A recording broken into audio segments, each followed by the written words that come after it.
മുട്ടിനാണ് wait കൂടുതൽ ഇപ്പോൾ damage കൂടുതൽ വരുന്നത്. ഇൻ ജനറൽ നോക്കിക്കഴിഞ്ഞാൽ മുട്ടുവേദന കോമൺ കണ്ടീഷനായി മാറുകയാണ്. അപ്പം പിന്നെ ആൾക്കാർ അതിന് ട്രീറ്റ്മെൻറ്റ് എടുക്കുന്നുമുണ്ട്. അതിന് നല്ല നല്ല ട്രീറ്റ്മെൻറ്റ് ഓപ്ഷൻസും ഉണ്ട്. അപ്പം റിലീഫും നന്നായിട്ട് കിട്ടുന്നുണ്ട്.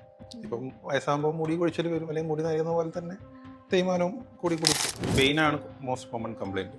എവിടെയൊക്കെ വേദന വരാം വെച്ച് കഴിഞ്ഞാൽ മുട്ടിൽ, കാലിൻ്റെ ഇടുപ്പിൽ, പിന്നെ നട്ടലിന്, അല്ലെങ്കിൽ ഈവൻ കയ്യിലും അതിലൊക്കെയായാലും പെയിനാണ് മോസ്റ്റ് കോമൺ കംപ്ലയിൻറ്റ് വരിക. അപ്പം നമ്മൾ ടോപ്പിക് വെച്ച് നോക്കുമ്പോൾ മുട്ടുവേദനയാണ് നമ്മളിതിൽ കോമൺ ആയിട്ട് ഡിസ്കസ് ചെയ്യാൻ ഉദ്ദേശിക്കുന്നത്. മുട്ടുവേദന തന്നെ ഓരോ ഏജ് ഗ്രൂപ്പിലും ചിലപ്പം പല പല കാരണങ്ങൾ കൊണ്ടായിരിക്കും മുട്ടുവേദന വരുന്നത്. അപ്പം ഒരു സന്ധി ജോയിൻറ്റിൻ്റെ ബുദ്ധിമുട്ട് നമ്മൾ അറിയിക്കാനുള്ള ഒരു വഴിയാണ് ഈ പറയുന്ന പെയിൻ. അപ്പോൾ അത് കോമൺലി പറയുമ്പോൾ ഒരു ഓൾഡ് ഏജ്, ഒരു എൽഡർലി ആയിട്ടുള്ള, അതായത് അബവ് ഒരു 60s അല്ലെങ്കിൽ ഒരു 50s മുകളിലുള്ള ആൾക്കാർക്ക് കോമൺ പ്രോബ്ലം എന്ന് പറയുന്നത് മുട്ടിൻ്റെ തേയ്മാനം കൊണ്ടുള്ളതാണ് മുട്ടിൻ്റെ പ്രോബ്ലം ആയിട്ട് വരിക, വേദനയായിട്ട് വരുന്നത്. അതേസമയം ഒരു യങ്ങർ ഏജ് ഗ്രൂപ്പ് അല്ലെങ്കിൽ ഒരു അഡോളസെൻ്റ്, ആ ഏജ് ഗ്രൂപ്പിലൊക്കെ ആൾക്കാർക്ക് അധികവും സ്പോർട്സ് റിലേറ്റഡ് ഇഞ്ചുറി കൊണ്ടുള്ളതും ആവാം. അപ്പം അതാണ് വരിക. പിന്നെ തീരെ ചെറിയ കുട്ടികൾക്ക് അവരുടേതായിട്ടുള്ള ചില പെർട്ടിക്കുലർ കണ്ടീഷൻസ് ഉണ്ട്. അത് നമ്മൾ SCFE എന്നൊക്കെ പറയും, അല്ലെങ്കിൽ പെർത്തീസ്. അതിനൊക്കെ ഈ പറഞ്ഞ പോലെ മുട്ടുവേദനയോ ഇടുപ്പ് വേദനയോ ആയിട്ടൊക്കെ കാണിക്കാനുള്ള ചാൻസ് അതുണ്ട്. പിന്നെ വളരുന്ന പ്രായത്തിലെ കുട്ടികളുണ്ടാവും, അവർക്കും മുട്ടുവേദന വരും. എന്ന് വെച്ച് കഴിഞ്ഞാൽ ഈ വളരുന്ന എല്ല് നോക്കുമ്പോൾ അതിൽ സോഫ്റ്റ് ആയിട്ടുള്ള ഭാഗം ഈ മുട്ടിൻ്റെ മുകളിലത്തെ ഭാഗത്താണ്. വളരുന്ന ഭാഗം കുറച്ചും കൂടി കമ്പാരിറ്റീവ്ലി സോഫ്റ്റാണ്. അപ്പോൾ അവിടെ എന്തെങ്കിലും ഇപ്പോൾ ഓവറായിട്ട് കളിക്കുകയോ അല്ലെങ്കിൽ സ്റ്റെപ്സ് കയറുക അങ്ങനത്തെ ഓവറായിട്ടുള്ള കളി വരുമ്പോൾ കുട്ടികൾക്ക് ഫസ്റ്റ് മുട്ടിൻ്റെ ഈ മോൾ ഭാഗത്തേക്കായിട്ടാണ് വേദന വരുന്നത്. അതായത് ടിബിയ എന്ന് പറയുന്ന ബോണിൻ്റെ മോൾ ഭാഗത്തേക്ക് വേദന വരും. ഇപ്പോഴാണ് കൂടുതൽ മുട്ടുവേദന വയസ്സായ ആൾക്കാർക്ക് കണ്ടുവരുന്നത്. അതെന്തുകൊണ്ടാണ്? അതെ, പണ്ടത്തെ വെച്ച് നോക്കുമ്പോൾ എന്ന് വെച്ച് കഴിഞ്ഞാൽ ഇപ്പോഴത്തെ ആൾക്കാർക്ക് വൺ തിങ് അവരെ ലൈഫ് എക്സ്പീരിയൻസ് കൂടി വരുന്നുണ്ട്. അത് ബേസിക്കലി നമ്മളെ ഹെൽത്തും കാര്യങ്ങളും അല്ലെങ്കിൽ ഡെവലപ്മെൻറ്റ്സ് ഇൻ മോഡേൺ മെഡിസിൻ കൊണ്ടൊക്കെയാണ് ലൈഫ് എക്സ്പീരിയൻസ് കൂടുന്നത്. അപ്പോൾ അങ്ങനെ കൂടി വരുമ്പോൾ വയസ്സാകുന്നതനുസരിച്ചിട്ട് ഉണ്ടാകുന്നൊരു വൺ ഓഫ് ദ മാറ്റത്തിലൊന്നാണ് നമുക്ക് ഈ പറയുന്ന പോലെ തേയ്മാനം എന്ന് വരുന്നത്. അപ്പം പ്രായമായ ആൾക്കാർ കൂടുന്നതനുസരിച്ചിട്ട് ഈ പറയുന്ന തേയ്മാനത്തിൻ്റെ പ്രശ്നങ്ങളും കൂടി. പിന്നെ മുമ്പത്തെ പോലെ അല്ല ഇപ്പം ഡയഗ്നോസിസ്, പെട്ടെന്ന് ആൾക്കാർ ഡയഗ്നോസിസിലേക്ക് എത്തുന്നുണ്ട്. പണ്ട് അത് വെച്ചിട്ട് വഴി കാണിക്കാണ്ടും അങ്ങനെയൊക്കെ വെച്ചിരിക്കുമ്പോൾ അത് പുറത്തേക്ക് ഇങ്ങനെ വരെ അറിയാത്തതാണ്. ഇപ്പോഴത്തെ ഡയഗ്നോസ്റ്റിക് മൊഡാലിറ്റീസ് എല്ലാം കൂടിയത് കൊണ്ട് പെട്ടെന്ന് ഡയഗ്നോസ് ചെയ്യും. അപ്പോൾ നമ്മളതിൻ്റെ റിപ്പോർട്ട് ചെയ്യുന്നതുകൊണ്ട് കൂടുതലായിട്ട് വരുന്നുണ്ട്. പിന്നെ ഈ പറഞ്ഞ പോലെ ഏജിങ് പോപ്പുലേഷൻ കൂടുന്നതനുസരിച്ചിട്ട് നമുക്ക് ഈ തേയ്മാനത്തിൻ്റെ പ്രശ്നം കൂടും. പിന്നെ പറയാനുള്ളത് വെച്ച് കഴിഞ്ഞാൽ ഒബേസിറ്റി കൂടുന്നതനുസരിച്ചിട്ട് നമ്മളെ ഈ വെയിറ്റ് ലോഡിങ് വരുന്നതും കൂടുതലും സ്ട്രെയിൻ വരുന്നതും മുട്ടിനാണ്. നമ്മളെ മറ്റുള്ള ജോയിൻറ്റ്സ് വെച്ച് നോക്കുകയാണെങ്കിൽ എസ്പെഷ്യലി ഒരു ഏഷ്യൻ പോപ്പുലേഷൻ എടുത്ത് നോക്കിക്കഴിഞ്ഞാൽ മുട്ടിനാണ് വെയിറ്റ് കൂടുതൽ ഇപ്പോൾ ഡാമേജ് കൂടുതൽ വരുന്നത്. ഇൻ ജനറൽ നോക്കിക്കഴിഞ്ഞാൽ മുട്ടുവേദന കോമൺ കണ്ടീഷനായി മാറുകയാണ്. അപ്പം പിന്നെ ആൾക്കാർ അതിന് ട്രീറ്റ്മെൻറ്റ് എടുക്കുന്നുമുണ്ട്. പിന്നെ നമുക്ക് അതിന് ഫെർദറായിട്ട് പറയുകയെന്ന് വെച്ച് കഴിഞ്ഞാൽ അതിന് നല്ല നല്ല ട്രീറ്റ്മെൻറ്റ് ഓപ്ഷൻസും ഉണ്ട്. അപ്പം റിലീഫും നന്നായിട്ട് കിട്ടുന്നുണ്ട്. അപ്പോൾ ഇതിൻ്റെ മെയിൻ റീസൺ ഈ പറയുന്ന പോലെ ലൈഫ് എക്സ്പീരിയൻസ് കൂടുന്നതനുസരിച്ചിട്ട് ഇത് കൂടും. ഇപ്പം വയസ്സാകുമ്പോൾ മുടി കൊഴിച്ചിൽ വരും, അല്ലെങ്കിൽ മുടി നരയുന്ന പോലെ തന്നെ തേയ്മാനവും കൂടി പോകും. സർ, ഈ സെഡൻറ്ററി ലൈഫ് സ്റ്റൈൽ എന്ന് പറഞ്ഞില്ല, എന്തെല്ലാം അതിൽ ഇൻക്ലൂഡ് ചെയ്യുന്നത്? ലൈക്ക് നമ്മളെ ലൈഫ് സ്റ്റൈൽ മോഡിഫിക്കേഷൻസ്, നമ്മൾ എന്താ ഫുഡ് ബേസിസ് ആണോ, അല്ലെങ്കിൽ കൂടുതൽ ഇരിക്കുന്നത്, കൂടുതൽ നടക്കുന്നത്?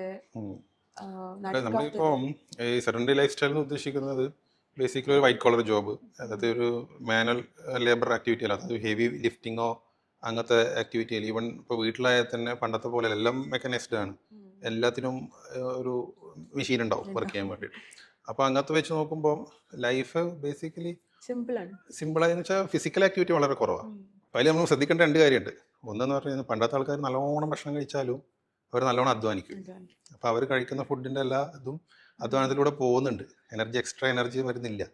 നമ്മളെ സംബന്ധിച്ച് ആ കഴിക്കുന്ന ഫുഡ് പണ്ടത്തെ പോലത്തെ ആൾക്കാർ കഴിക്കുന്ന പോലെ കഴിക്കുകയാണെങ്കിൽ അതിനനുസരിച്ചിട്ട് ഇതില്ല, എക്സ്പെൻഡിച്ചർ ഇല്ല, അതായത് ഫിസിക്കൽ ആക്ടിവിറ്റി ഇല്ല. ഈ ഒരു പീക്ക് ബോൺ മാസ് എന്ന് പറയും, അതായത് നമ്മളൊരു ബോഡിയിൽ ഒരു ഇൻഡിവിജ്വലിൻ്റെ ഒരാളുടെ ബോഡിയിൽ ഏറ്റവും കൂടുതൽ ബോൺ മാസ് വരുന്നത് അതൊരു 25 to 30 അല്ലെങ്കിൽ ഒരു 31-32 റേഞ്ചിലാണ്, ഏജ് ഗ്രൂപ്പിലാണ് ഫുൾ ഗ്രോത്ത് വരുന്നത്. അതിനുശേഷം ഇതിങ്ങനെ കുറഞ്ഞു പോവാണ്. അപ്പം നമുക്കിതിനകത്ത് രണ്ട് കാര്യം ശ്രദ്ധിക്കണം. ഒന്ന്, നല്ല രീതിയിൽ ഒരു പീക്ക് ബോൺ മാസിലേക്ക് നമ്മളെ ബോഡി എത്തിക്കുക എന്നുള്ളതാണ്. ഈ പീക്ക് ബോൺ മാസ് എത്തിയത് കുറയാണ്ട് മാക്സിമം മെയിൻറ്റെയിൻ ചെയ്ത് കൊണ്ടുപോകുക. അങ്ങനെ പോകുമ്പോഴേ ഒരു 10 വയസ്സായി കഴിഞ്ഞാൽ അത്യാവശ്യം നല്ലൊരു ബോൺ മാസ് ഒരാൾക്ക് ഉണ്ടെങ്കിൽ ഈ പറഞ്ഞ പോലെ പെട്ടെന്ന് ഫ്രജിലിറ്റി ഫ്രാക്ചേഴ്സ്, അതായത് വീണാൽ പെട്ടെന്ന് തന്നെ പൊട്ടി പോവുക അല്ലെങ്കിൽ തേയ്മാനം വരുന്നതൊക്കെ ഈ ബോൺ മാസ് ഉള്ള ആൾക്കാർക്ക് കുറവായിരിക്കും. അപ്പോൾ അതിലാണ് നമ്മൾ നോക്കേണ്ട കാര്യം. അപ്പോൾ ഈ പീക്ക് ബോൺ മാസ് എങ്ങനെ എത്തിക്കാമെന്ന് വെച്ച് കഴിഞ്ഞാൽ ഈ പറയുന്ന ഏജ് ഗ്രൂപ്പ് അതായത് 25 to 30 എത്തുന്നതിന് മുമ്പ് തന്നെ അത്യാവശ്യം നല്ല രീതിയിൽ എക്സസൈസും ഫുഡും കാര്യങ്ങളൊക്കെ ചെയ്ത് റെഗുലറായിട്ട് പോകുന്ന ഒരാൾക്ക് നല്ലൊരു ബോൺ മാസ് എത്തും. ഓക്കെ. അത് മെയിൻറ്റെയിൻ ചെയ്ത് കൊണ്ടുപോകുന്നത് വീണ്ടും ഈ ഫിസിക്കൽ ആക്ടിവിറ്റിയും നല്ല രീതിയിലുള്ള ഫുഡും കാര്യങ്ങളൊക്കെ കൊണ്ടുപോകുമ്പോഴേ അത് ഇങ്ങനെ കുറയാണ്ട് കൊണ്ടുപോകാൻ പറ്റും. കുറയും എന്നാലും ഒരു ഒരു ഡെക്കേഡിൽ 10% ഒക്കെ കുറയുന്നതാണ്. അതുകൊണ്ട് കുറച്ചും കൂടി നല്ല രീതിയിൽ മെയിൻറ്റെയിൻ ചെയ്യാൻ പറ്റും. നല്ല രീതിയിൽ എക്സസൈസും കാര്യങ്ങളും ഒക്കെ മുന്നോട്ട് കൊണ്ടുപോകാൻ പറ്റുന്ന ആൾക്കാർക്ക് അതുണ്ട്. പിന്നീട് പറയാനുള്ളതെന്ന് വെച്ച് കഴിഞ്ഞാൽ ഈവൻ ഫീമെയിൽസിൻ്റെ കാര്യം എടുക്കുകയാണെങ്കിൽ ഇപ്പം ഈ ആർത്തവ വിരാമം മിനോപോസ് കഴിഞ്ഞ് കഴിഞ്ഞാൽ അവരുടെ ശരീരത്തിൽ ഈസ്ട്രജൻ്റെ അളവ് കുറയും. ഈസ്ട്രജൻ ഒരു ബോൺ പ്രൊട്ടക്റ്റീവ് ഹോർമോണാണ്. ഈസ്ട്രജൻ അളവ് പെട്ടെന്ന് കുറയുമ്പോൾ അവർക്ക് ഇത് ബോണിൻ്റെ ഡെൻസിറ്റി ബോണിൻ്റെ ശക്തി പെട്ടെന്ന് അങ്ങ് കുറയും. അപ്പോൾ അതൊരു പ്രോബ്ലമാണ്. അതിന് റീപ്ലേസ്മെൻറ്റ് തെറാപ്പീസ് ഒക്കെ ഉണ്ട്. പക്ഷെ എന്നാലും അവർ ഈ പറഞ്ഞ പോലെ എക്സസൈസും കാര്യങ്ങളൊക്കെ കൊണ്ടുപോകുകയാണെങ്കിൽ നല്ല രീതിയിൽ അത് പിടിച്ച് മീൻസ് നിലനിർത്തി കൊണ്ടുപോകാൻ പറ്റും. അതേപോലെ ഇപ്പം എക്സസൈസ് ചെയ്യുന്നുണ്ട്, ഇനി ഓവർ എക്സസൈസ് ചെയ്ത് അല്ലെങ്കിൽ ഓവർ നടന്നാലും മുട്ട് തേയ്മാനം അല്ലെങ്കിൽ മുട്ടുവേദന വരില്ല? ആ ചാൻസ് ഉണ്ട്. അത് വെച്ച് കഴിഞ്ഞാൽ നമ്മൾ ഈ എക്സസൈസ് ആക്ച്വലി ഓരോരോ ഇൻഡിവിജ്വലിന് ടൈലേർഡ് ആയിട്ട് ചെയ്യണം എന്നുള്ളതാണ്. ഒരു മുട്ട് തേയ്മാനായ ഒരാളെ പിടിച്ചിട്ട് നമ്മൾ അധികം നടക്കാൻ പറയില്ല. കാരണം ഓൾറെഡി തേഞ്ഞു, ഇനി അത് പിന്നെയും ഫെർദർ ചെയ്യാനുള്ള ഇതാണ് നമ്മുടെ ഹെൽത്തിയാണ് നമ്മൾ ഈ നടത്തുന്നത് പറയുന്നത്. അപ്പോൾ നമ്മൾ പക്ഷേ അതേസമയം ഒരു യങ്ങർ ഇൻഡിവിജ്വൽ ആണെങ്കിൽ അവരോട് നടക്കുന്നതിന് യാതൊരു കുഴപ്പമില്ല. പക്ഷെ അവരോട് അപ്പം കളിക്കാനായിരിക്കും പറയും. സ്പോർട്ടിങ് ആക്ടിവിറ്റിയോ അല്ലെങ്കിൽ വെയിറ്റ് ലിഫ്റ്റ് ചെയ്യാനുള്ള രീതിയിലുള്ള കാര്യങ്ങളായിരിക്കും പറയാം. അപ്പോൾ ഒരു തേയ്മാനം വന്ന വ്യക്തിക്ക് ആസ് സച്ച് നടത്തം അത്ര നല്ലതല്ല. പക്ഷെ അത് ഒരു കാർഡിയോളജി ഡോക്ടർ പറയുമ്പോൾ അവരോട് നടക്കാനായിരിക്കും പറയാം. കാരണം അവർക്ക് കാർഡിയക് ഹെൽത്ത് നോക്കുമ്പോൾ ഒബ്വിയസ്ലി നടക്കുന്നത് തന്നെയാണ് അതിൻ്റെ ശരി. നടക്കുക അല്ലെങ്കിൽ ബ്രിസ്ക് വാക്കിങ്, കുറച്ച് സ്പീഡിലായിട്ടുള്ള നടത്തം. പക്ഷെ ഓർത്തോ സൈഡിൽ നമ്മളെ സംബന്ധിച്ച് നോക്കുമ്പോൾ മുട്ട് തേഞ്ഞിട്ടുണ്ട്, അതിൻ്റെ കൂടെ നടത്തം എന്ന് പറയുമ്പോൾ ബുദ്ധിമുട്ടാണ്.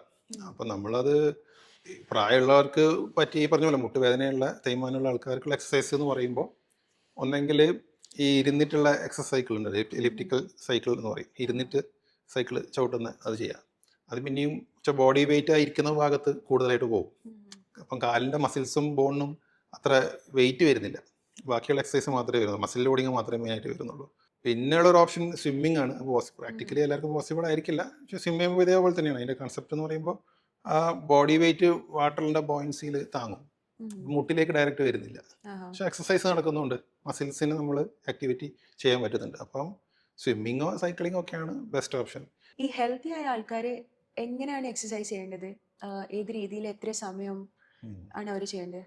അതൊരു ഹെൽത്തി ഇൻഡിവിജ്വൽ, അതായത് നമ്മളിപ്പോൾ ഒരു WHO ഒരു ക്രൈറ്റീരിയ വെച്ച് പറയുകയാണെങ്കിൽ ഒരു 18 to 64 ഇയേഴ്സ് ഉള്ള ഒരാൾ, ഒരു വ്യക്തി, നോർമൽ ആയിട്ടുള്ള ഒരു ഇൻഡിവിജ്വൽ ഹെൽത്തി ഇൻഡിവിജ്വൽ ആണെങ്കിൽ അവർക്ക് ഒരു വീക്ക്ലി ഒരു 150 മിനിറ്റ്സ് 150 മിനിറ്റ് വീക്ക്ലി എക്സസൈസ് ചെയ്യണം എന്നുള്ളതാണ് പറയാം. അതായത് ഒരു ഹാഫ് ആൻ അവർ വെച്ചിട്ട് ഒരു 5 ദിവസം ചെയ്താൽ ചെയ്യാൻ പറ്റുന്ന എക്സസൈസ് എങ്ങനത്തെ എക്സസൈസ് ചെയ്യണമെന്ന് വെച്ച് കഴിഞ്ഞാൽ ബേസിക്കലി ബ്രിസ്ക് വാക്കിംഗ്, നല്ല സ്പീഡിലുള്ള നടത്തം, അല്ലെങ്കിൽ ലൈറ്റായിട്ടുള്ള ജോഗിങ്, അല്ലെങ്കിൽ ചെറുതായിട്ടുള്ള സ്വിമ്മിങ്. ഇത് ചെയ്യുമ്പോഴുള്ള ഉദ്ദേശം എന്ന് പറയുന്നത് അതിന് നമ്മുടെ ബോഡീൻ്റെ ഹാർട്ട് റേറ്റ്, ഇത് ഹൃദയമിടിപ്പ് കൂട്ടാനും അതുപോലെ റെസ്പിറേറ്ററി റേറ്റ് കൂടുകയും വേണം. ആ കൂടുമ്പോൾ എന്ന് വെച്ച് കഴിഞ്ഞാൽ ഈവൺ ദോ അത് കൂടിയാലും അറ്റ്ലീസ്റ്റ് കുറച്ചൊക്കെ സംസാരിക്കാൻ പറ്റുന്ന ലെവലിൽ എത്തിയാൽ മതി. അതായത് ഒരു മോഡറേറ്റ് ഇൻറ്റൻസിറ്റി ഫിസിക്കൽ ആക്ടിവിറ്റി, അതാണ് ഈ പറയുന്ന എക്സസൈസ് എന്ന് ഉദ്ദേശിക്കുന്നത്. ഓക്കെ, ഒന്നെങ്കിൽ അങ്ങനെ ചെയ്യാം. അതല്ലെങ്കിൽ വിഗറസ് ആയിട്ടുള്ള നല്ല സ്ട്രോങ് ആയിട്ടുള്ള ഫിസിക്കൽ ആക്ടിവിറ്റി, അതായത് അതെന്ന് പറയുന്ന ടൈം പറയുന്നത് 75 മിനിറ്റ്സ് ആണ്. അതൊരു ഒരു 15 മിനിറ്റ്സ് വെച്ചിട്ട് ഒരു 5 ദിവസം ചെയ്ത് കഴിഞ്ഞാൽ ആക്ച്വലി അത് ടൈം ആക്ച്വലി ഓക്കെ ആവും. ചെയ്യേണ്ട എക്സസൈസ് എന്ന് പറഞ്ഞാൽ റണ്ണിങ്, നല്ല രീതിയിലുള്ള സ്വിമ്മിങ്, അതൊക്കെ ചെയ്യുകയാണെങ്കിൽ നമുക്ക് ഹാർട്ട് റേറ്റ് നല്ലോണം കൂടും, റെസ്പിറേറ്ററി റേറ്റ് നല്ലോണം കൂടും. സംസാരിക്കാൻ പറ്റാത്ത ആ ഒരു ലെവലിലുള്ള എക്സസൈസ് ചെയ്തുകൊണ്ടിരിക്കുമ്പോൾ ഈ ഇങ്ങനെ പറഞ്ഞ പോലെ സംസാരിക്കുന്ന ലെവലിലേക്കല്ല, കുറച്ചും കൂടി ശ്വാസം നല്ലോണം ഹാർഡ് ബ്രീത്തിങ് അല്ലെങ്കിൽ നല്ല ഹെവി ഹാർട്ട് റേറ്റ് കൂടുന്ന പോലത്തെ ആ രീതിയിലുള്ള എക്സസൈസ് ചെയ്യണം. അതൊരു റൂട്ടീൻ എക്സസൈസ്. അത് കൂടാണ്ട് മസിൽ ബിൽഡിങ്ങിന്, മസിൽ സ്ട്രെങ്തനിങ്ങിന് വേണ്ടിയിട്ടും ഒരു ഹാഫ് ആൻ അവറോ അങ്ങനെ എന്തെങ്കിലും വെച്ചിട്ട് ഒരു 2 or 3 ഡേയ്സ് നമ്മളെ ബോഡിയിലെ മെയിൻ ആയിട്ടുള്ള ബൾക്കായിട്ട് വരുന്ന മസിൽസ്, അതായത് നമ്മുടെ ചെസ്റ്റിലെ മസിൽസ്, ഈ കാലിലേക്കുള്ള തുട മസിൽസ്, അങ്ങനത്തെ ബട്ടക്സിൻ്റെ എല്ലാ മസിൽസിനും വരുന്ന ഒരു സ്ട്രോങ് ആയിട്ടുള്ള ആക്ടിവിറ്റി, അതായത് വെയിറ്റ് എടുത്തിട്ടുള്ള രീതിയിലുള്ള മസിൽ സ്ട്രെങ്തനിങ് എക്സസൈസ് ഒരു ഈ പറഞ്ഞ പോലെ 2 or 3 ദിവസം വീക്കിലി അതും ചെയ്യണം. ഇങ്ങനെ ചെയ്യുമ്പോഴാണ് ഒരു ഹെൽത്തി പേഴ്സൺ ആ ഹെൽത്ത് മെയിൻറ്റെയിൻ ചെയ്ത് കൊണ്ടുപോകാൻ പറ്റുള്ളൂ. നമ്മളിപ്പോൾ ഒരു എക്സസൈസ് ചെയ്യുമ്പോൾ ഒരു പ്രോപ്പർ വാമപ്പും നിർബന്ധമാണ്. ചാടിക്കയറി നേരെ ഹെവി ആക്ടിവിറ്റി ചെയ്യുന്നത് എന്നുള്ളതല്ല. ഈവൺ ഇപ്പം ഇപ്പം അത്ലീറ്റ്സ് ആയാലും അല്ലെങ്കിൽ ഇപ്പം ഫുട്ബോൾ പ്ലേയേഴ്സോ അങ്ങനത്തെ ആൾക്കാരായാലും അവർക്ക് വാമപ്പ് ചെയ്യുന്ന വെക്കണം. അപ്പോൾ വാമപ്പ് ഒരു ഇല്ലെങ്കിൽ വേറെ ഇമ്പോർട്ടൻറ്റ് പ്രശ്നമാവും ഫാക്ടറാണ്. അല്ലേ? ഇല്ലെങ്കിൽ വേറെ കുറെ പ്രശ്നം. പ്രശ്നമാണ്. അപ്പോൾ വെച്ച് കഴിഞ്ഞാൽ ഈ വാമപ്പ് ചെയ്യേണ്ട ഇമ്പോർട്ടൻസ് എന്താണെന്ന് വെച്ച് കഴിഞ്ഞാൽ ബേസിക്കലി നമ്മളിപ്പോൾ ഒരു എന്തെങ്കിലും ഹെവി ആക്ടിവിറ്റി ചെയ്യാൻ പോകുന്നതിന് മുമ്പ് ഒരു വാമപ്പ് ചെയ്ത് കഴിഞ്ഞാൽ 2-3 കാര്യമുണ്ട് അതിനകത്ത്. നമ്മൾ ഒന്ന് കാർഡിയോ റെസ്പിറേറ്ററി ഹാർട്ടും ലങ്സും ഒക്കെ ഒന്ന് ഇതിനു വേണ്ടിയിട്ട് സജ്ജമാകും. നമുക്ക് ഒരു ആക്ടിവിറ്റി വരാൻ പോകണം, അതിലേക്കൊന്ന് നമ്മൾ ഗ്രാജുവലി അതിനെ എത്തിക്കാൻ പോവാണ്. അപ്പോൾ അതാണ് ഈ വാമപ്പിൻ്റെ ഒരു ഉദ്ദേശം. സെക്കൻഡ് തിങ് പറയുന്നത് വെച്ച് കഴിഞ്ഞാൽ നമ്മൾ ഈ മസിൽസും ലിഗമെൻറ്റ്സ് ഒക്കെ ബേസിക്കലി കുറച്ച് വാമപ്പ് എക്സസൈസ്, ഈ വാമപ്പ് എന്നുള്ള പേര് തന്നെ വൺ തിങ് ചൂട് കൂടുക എന്നുള്ളതാണല്ലോ. അപ്പം ഈ മസിൽസിൻ്റെയും ഈ ജോയിൻസിൻ്റെ ഒക്കെ ചൂട് കൂടും. അപ്പം അതുകൊണ്ട് വെച്ചാൽ അതിന് ആക്ടിവിറ്റി പൊട്ടൻഷ്യൽ കുറച്ചും കൂടി ബെറ്റർ ആവും. സെക്കൻഡ് തിങ് അതിൻ്റെ ഫ്ലെക്സിബിലിറ്റി, ഈ സ്ട്രെച്ചിങ്ങും കാര്യങ്ങളൊക്കെ വരുന്നതുകൊണ്ട് തന്നെ ഫ്ലെക്സിബിലിറ്റിയും ബെറ്റർ ആവും. ഈ തേയ്മാനം എങ്ങനെ ഡയഗ്നോസ് ചെയ്യാം? ഒരു എൽഡർലി പേഷ്യൻറ്റിലാണെങ്കിലും അല്ലെങ്കിൽ വരുന്നൊരു പേഷ്യൻറ്റിൽ എങ്ങനെ ബേസിക്കലി ഡയഗ്നോസ് ചെയ്യാം തേയ്മാനം? തേയ്മാനം നമ്മൾ സാധാരണഗതിയിൽ ഏതൊരു പേഷ്യൻ്റ് ആയാലും നമ്മളൊരു പ്രോപ്പർ ഹിസ്റ്ററി എടുക്കും. തേയ്മാനം പെട്ടെന്നൊരു ദിവസം വരുന്നൊരു സംഗതിയല്ല. അപ്പോൾ അത് കുറേ കാലങ്ങളായിട്ട് മുട്ടുവേദന വന്നിട്ടുണ്ടാവും. ചിലപ്പോൾ എന്തെങ്കിലും മരുന്നൊക്കെ കഴിച്ചിട്ടുണ്ടോ, എന്തെങ്കിലും എണ്ണയൊക്കെ തടവിയിട്ടൊക്കെ ഉണ്ടാവും. ഒരു മിക്കവാറും ഒരു ലോങ് ഹിസ്റ്ററി ഉണ്ടാവും, കുറേ കാലങ്ങളായിട്ട് വർഷങ്ങളായിട്ടുള്ള മുട്ടുവേദന ഉണ്ടോ എന്നുള്ളത് വരും. പിന്നെ നമ്മളെ മുട്ടിൻ്റെ കാണുമ്പോൾ തന്നെ മുട്ടിൽ ചിലപ്പോൾ ചിലർക്ക് നല്ല വളവുണ്ടാവും. അപ്പോൾ വളവൊക്കെ ഉണ്ടെങ്കിൽ പിന്നെ നമുക്ക് അതിനകത്ത് ഡയഗ്നോസിസ് ഏകദേശം നമുക്ക് അപ്പോൾ തന്നെ ക്ലിനിക്കലി തന്നെ മനസ്സിലാവും. പിന്നെ നമ്മളത് ക്ലിനിക്കൽ എക്സാമിൻ ചെയ്ത് നോക്കുമ്പോൾ മുട്ടൊക്കെ തൊട്ട് നോക്കുമ്പോൾ ഇതിൻ്റെ ഉള്ളിൽ ഇങ്ങനെ ഒരു ഒരച്ചൽ പോലെ ഉണ്ടാവും. കാല് നിവർത്തി മടക്കുമ്പോൾ ഒരു കിരികിരി ഫീലിംഗ് കിട്ടും, ക്രെപ്പിറ്റസ് എന്നാ പറയുക. അപ്പോൾ അതൊക്കെ കൊണ്ട് നമ്മൾ ഡയഗ്നോസ്ഡ് ആവും. പിന്നെ നമ്മൾ എക്സ്റേ എടുത്തിട്ട് കൺഫേം ചെയ്യുക എന്നുള്ളതാണ് വൺ തിങ്. പിന്നെ എക്സ്റേ എടുക്കുന്നതിൻ്റെ ഒരു ഉദ്ദേശം ഡയഗ്നോസിസ് ആയി. സെക്കൻഡ് തിങ് അതിൻ്റെ സ്റ്റേജ് ഏതാണെന്നുള്ളത്. ഇപ്പോൾ ഗ്രേഡ് 1, 2, 3, 4 ഒക്കെ ഉണ്ട്. അപ്പോൾ ആ സ്റ്റേജ് ഏതാണ് എന്നുള്ളത് നമുക്ക് എക്സ്റേയിൽ ഓക്കെ ആവും. അപ്പോൾ അത് ഓരോ സ്റ്റേജ് അനുസരിച്ചിട്ട് ട്രീറ്റ്മെൻറ്റിന് വ്യത്യാസങ്ങൾ ഉണ്ട്. പിന്നെ നമ്മൾ ഫുൾ ലെങ്ത് എക്സ്റേ എടുക്കും ആക്ച്വലി. അതെന്ന് വെച്ച് കഴിഞ്ഞാൽ ഈ മുട്ടിൻ്റെ അലൈൻമെൻറ്റും കാര്യങ്ങളൊക്കെ ആംഗിൾസും ഒക്കെ നോക്കാൻ വേണ്ടിയിട്ട് സ്കാനോഗ്രാം എന്ന് പറയും. ഇടുപ്പും മുതൽ ആംഗിൾ വരെയുള്ള രീതിയിലുള്ള എക്സ്റേസ് ഒക്കെ എടുത്ത് നോക്കും. ഇനി നമ്മൾ സപ്ലിമെന്റ്സ് കൊടുക്കൂലേ ഈ എൽഡർലി പേഷ്യൻസിനാകുമ്പോൾ? ഈ വയസ്സായ ആൾക്കാർക്ക് അവരെ എന്താ ഉള്ളിലുള്ള കാൽഷ്യം, വിറ്റമിൻ ഇതെല്ലാം കുറഞ്ഞുകൊണ്ട് പോവല്ലേ ഏജ് ആവുന്നവരും. അപ്പം അവർക്ക് നമ്മൾ എന്തെല്ലാം സപ്ലിമെന്റ്സ് കൊടുക്കും? ആസ് നമ്മളിപ്പോൾ ഒരു ബോൺ ഹെൽത്ത് പറയുമ്പോൾ ബോണും മസിൽ ഹെൽത്തും രണ്ടും കൂടി ഇന്റർ റിലേറ്റഡ്. അങ്ങോട്ടും ഇങ്ങോട്ടും കമ്മ്യൂണിക്കേറ്റ് ചെയ്യുന്ന ആൾക്കാരാണ് ഈ മസിലും ബോണും. അപ്പം ബോണും വേണം, നല്ല രീതിയിൽ മസിലും വേണം. അപ്പം നമ്മൾ സപ്ലിമെൻറ്റ്സ് കൊടുക്കുമ്പോൾ കാൽഷ്യം മാത്രം എന്നുള്ള രീതിയിലല്ല അത് നോക്കുക. നമ്മൾ ഫുഡിൽ അത്യാവശ്യം മോശമില്ലാത്ത രീതിയിൽ കാൽഷ്യം കിട്ടുന്നുണ്ട് ആക്ച്വലി. എന്നാലും ഈ വയസ്സാകും തോറുള്ള കുഴപ്പമെന്ന് വെച്ച് കഴിഞ്ഞാൽ അബ്സോർപ്ഷൻ കമ്പാരിറ്റീവ്ലി കുറവായിരിക്കും. മുമ്പ് കഴിച്ച ഫുഡ് കഴിച്ചാലും അതേ രീതിയിൽ അബ്സോർപ്ഷൻ ബ്ലഡിലേക്ക് എത്തണമെന്നില്ല. അപ്പം നമ്മൾ കഴിക്കുന്ന ഫുഡിനകത്ത് നിന്ന് അബ്സോർപ്ഷൻ ഹെൽപ്പ് ചെയ്യുന്ന ആൾ വൈറ്റമിൻ ഡി ആണ്. വൈറ്റമിൻ ഡി കഴിക്കുമ്പോൾ ഉള്ള ഗുണം എന്ന് വെച്ച് കഴിഞ്ഞാൽ ഈ പറഞ്ഞ പോലെ അബ്സോർപ്ഷൻ കൂടി ബ്ലഡ് ലെവൽ ഓഫ് കാൽഷ്യം നല്ല രീതിയിൽ കിട്ടും. പിന്നെ ഉള്ളതെന്ന് വെച്ച് കഴിഞ്ഞാൽ വൈറ്റമിൻ K2 എന്ന് പറഞ്ഞൊരു ഇതുണ്ട്. അത് ആക്ച്വലി ബ്ലഡിൽ നിന്ന് ബോണിലേക്ക് എടുക്കാൻ വേണ്ടിയിട്ട് വൈറ്റമിൻ ഡിയുടെ കൂടെ തന്നെ ഈ വൈറ്റമിൻ K2 വേണം ആക്ച്വലി. അപ്പോൾ അത് ബോണിലേക്ക് ഇങ്ങനെ ആങ്കർ ചെയ്ത് വെക്കാൻ വേണ്ടിയിട്ട് കാൽഷ്യം അയോൺസിനെ ആങ്കർ ചെയ്യാൻ വേണ്ടിയിട്ട് വൈറ്റമിൻ K2. ബേസിക്കലി സപ്ലിമെന്റ് എന്ന് പറയുന്നത് നമ്മൾ ഫുഡ് കഴിച്ച് കിട്ടുന്ന സാധനം ഒരു ഗുളികയാക്കി കൊടുക്കുന്നതേ ഉള്ളൂ. അപ്പോൾ കുറച്ചും കൂടി നല്ല രീതിയിൽ കോൺസെൻട്രേറ്റഡ് ആയിട്ട് കിട്ടുമ്പോൾ ബോഡിയിലേക്ക് കൂടുതൽ അബ്സോർബ് ആയി കഴിഞ്ഞാൽ അതിൻ്റെ ആക്ടിവിറ്റി ബെറ്റർ ആവും എന്നുള്ളതാണ് വൺ തിങ്. അതാണ് മെയിൻ കാര്യം. അപ്പോൾ എല്ലാവർക്കും സപ്ലിമെന്റിന് ആവശ്യമുണ്ടോ എന്ന് വെച്ച് കഴിഞ്ഞാൽ ചിലപ്പോൾ ഉണ്ടാവില്ല. പക്ഷെ മിക്കവാറും ഇപ്പോൾ കണ്ടുവരുന്നതെന്ന് വെച്ച് കഴിഞ്ഞാൽ നമ്മളെ പോപ്പുലേഷൻ്റെ ഒരു അറൗണ്ട് ഒരു 20-30% ആൾക്കാർക്ക് വൈറ്റമിൻ ഡി ഡെഫിഷ്യൻസി ഉണ്ട്. അതിൻ്റെ കുഴപ്പമെന്ന് പറഞ്ഞാൽ നമ്മളാരും നല്ല രീതിയിൽ വെയിൽ കൊള്ളുന്നില്ല, ആവശ്യത്തിന് കൊള്ളുന്നില്ല എന്നേ പറയാൻ പറ്റുള്ളൂ. അപ്പോൾ വൈറ്റമിൻ ഡി സപ്ലിമെൻറ്റേഷൻ മിക്കവാറും ടെസ്റ്റ് നമ്മൾ പേഷ്യൻസിനെ ഒന്ന് ടെസ്റ്റ് ചെയ്ത് നോക്കി, വെറുതെ നോർമൽ ആയ ആൾക്കാർക്ക് തന്നെ നമ്മളൊന്ന് വൈറ്റമിൻ ഡി ചെക്ക് ചെയ്ത് നോക്കുമ്പോൾ സിമ്പിൾ ബ്ലഡ് ടെസ്റ്റാണ്, അത് ചെയ്ത് നോക്കുമ്പോൾ തന്നെ കുറവായിരിക്കും. അപ്പോൾ പിന്നെ അവർക്ക് സപ്ലിമെൻറ്റ് ചെയ്തേ പറ്റുള്ളൂ, അല്ലെങ്കിൽ പിന്നെ അവർ നല്ല രീതിയിൽ വെയിൽ കൊള്ളണം. അത് ഈ വെയിൽ കൊള്ളുന്നതന്നെ പല ആൾക്കാരും തെറ്റിദ്ധരിച്ചിട്ടാന്നുള്ളത്. അവര് മിക്ക സമയത്തും ഒരു ഈവനിങ് അല്ലെങ്കിൽ നട്ടുച്ച വെയിലല്ലേ കൊള്ളുന്നത്. അപ്പൊ കറക്റ്റ് ഏത് കാര്യം എന്ന് വെച്ച് കഴിഞ്ഞാല് പ്രോബ്ലം ഈ വെയിൽ കൊള്ളുന്നതിനെ കൊണ്ട് ഗുണമുണ്ട് ദോഷമുണ്ട്. അത് ഇപ്പം നല്ല വെയിൽ കൊണ്ടു കഴിഞ്ഞാൽ സ്കിന്നിന് ഏജിങ് കൂടുതൽ പെട്ടെന്നാവും, അല്ലെങ്കിൽ സ്കിൻ ക്യാൻസർ വരാം ചാൻസ് ഉണ്ട്. അപ്പോൾ അതൊക്കെ കൊണ്ട് ഈ വെയിൽ കൊള്ളുന്ന ആൾക്കാർ പ്രൊമോട്ട് ചെയ്യില്ല. പക്ഷെ വെയിൽ കൊള്ളുമ്പോഴാണ് നമുക്ക് ഈ സ്കിന്നിനകത്തുനിന്നുള്ള കൊളസ്ട്രോൾസിൻ്റെ 7 ഹൈഡ്രോക്സി കൊളസ്ട്രോൾ എന്ന് പറയുന്നത് കൺവേർട്ട് ചെയ്തിട്ട് അടുത്ത ഫോമിലേക്കും കാര്യങ്ങളിലൊക്കെ പോകുന്നത്. അങ്ങനെ ആയിട്ടാണ് വൈറ്റമിൻ ഡിൻ്റെ ആക്റ്റീവ് ഫോമിലേക്ക് മാറുന്നത്. അപ്പോൾ വൈറ്റമിൻ ഡി ആക്റ്റീവ് ഫോമിലേക്ക് എത്തേണ്ട ഒരു വൺ ഓഫ് ദ സ്റ്റെപ്പിൽ ഈ വെയിൽ കൊള്ളൽ ഉണ്ട്. നമ്മൾ ഫുഡ് കഴിച്ചാൽ കിട്ടുന്നത് കൂടാണ്ട് മെജോറിറ്റി ഈ വെയിൽ കൊള്ളുമ്പോഴാണ് കൂടുതലായിട്ട് പ്രൊഡ്യൂസ് ചെയ്ത് കിട്ടുന്നത്, ബോഡിക്ക് കിട്ടുന്നത്. അപ്പോൾ ഏത് സമയത്ത് വെയിൽ കൊള്ളേണ്ടതെന്ന് ചോദിച്ചു കഴിഞ്ഞാൽ ടെക്നിക്കലി പറയുകയാണെങ്കിൽ ഒരു 9 to 4 അല്ലെങ്കിൽ 10 to 4 എന്നുള്ള രീതിയിൽ അതിൻ്റെ ഇടയ്ക്കുള്ള വെയിൽ കൊള്ളണം. ഏർലി മോർണിംഗും അല്ലെങ്കിൽ ലേറ്റ് ഈവനിങ്ങിലെ വെയിൽ കൊണ്ടിട്ട് കാര്യമില്ല. കാരണം നമുക്കത് UV റേഡിയേഷൻ UVC ഉണ്ട്. അത് എത്തണമെങ്കിൽ ഈ നട്ടുച്ചക്കത്തെ വെയിലും പറയുന്ന ആ ഒരു റേഞ്ചിലുള്ള വെയിലിൽ മാത്രമേ അത് കൊണ്ടിട്ട് കാര്യമുള്ളൂ. അല്ലെങ്കിൽ നമ്മുടെ ശരീരത്തിൽ അത് എത്തില്ല. അതായത് സൂര്യ വെളിച്ചം ഇവിടെ എത്തില്ല, ആ പറയുന്ന റേഞ്ചിലുള്ള ലൈറ്റ് എത്തില്ല. അപ്പോൾ അങ്ങനെയുണ്ട്.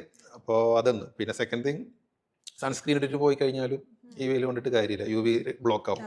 അപ്പം പിന്നെ അതിലും കാര്യമൊന്നുമില്ല. അപ്പം കൈയും കാലും ഫേസും ഒക്കെ കൺകവേർഡായിട്ട് ഡെയിലി ഒരു മിനിമം ഒരു 20 to 25 മിനിറ്റ്സ് ഒക്കെ വെയിൽ കൊണ്ടാൽ മാത്രമേ ആവശ്യത്തിനുള്ള, ഓരോ വീക്കിലി ഒരു 5 days എങ്കിലും അങ്ങനെ കൊണ്ടാൽ മാത്രമേ നമുക്ക് ആവശ്യത്തിനുള്ള വൈറ്റമിൻ ഡി ബോഡിക്ക് ഉണ്ടാവുള്ളൂ. അപ്പോൾ അതങ്ങനെ ഇല്ലാണ്ടിരിക്കുമ്പോൾ അതിൻ്റെതായിട്ടുള്ള പ്രശ്നങ്ങൾ വരും.